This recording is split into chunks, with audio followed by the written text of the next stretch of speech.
L'inattendu de la résurrection de Jésus surgit dans la simplicité des gestes funéraires de Marie-Madeleine.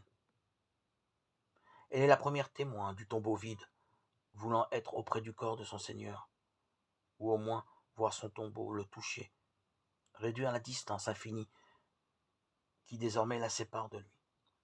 Mais l'inattendu du tombeau vide ouvre une brèche dans les horizons désespérés de Marie-Madeleine et des disciples. La résurrection du Christ devient l'événement central de leur vie et de celle de tous les croyants. Elle confirme ce que Jésus avait inauguré dans sa mission par sa parole et par ses actes. Consacré par l'Esprit Saint, il a pu vaincre le mal en guérissant les malades et en chassant les démons. Mais en Jésus, la victoire de la vie sur la mort n'est pas seulement un événement du passé. Celui qui en a reçu le message ne peut rester indifférent face au Christ.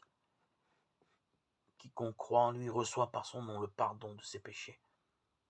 Cette adhésion suppose alors une détermination à rechercher les réalités d'en haut, pour mener une vie nouvelle, pour devenir une pâte nouvelle. Comme les apôtres montés au tombeau à la première heure et qui n'ont pas de preuve de la résurrection de Jésus, nous non plus n'avons pas de preuve. Alors, relisons l'Écriture pour y discerner la promesse de Dieu qui n'abandonne pas ses serviteurs. Nous sommes nous aussi appelés à relire notre propre histoire où nous verrons que Dieu est digne de foi.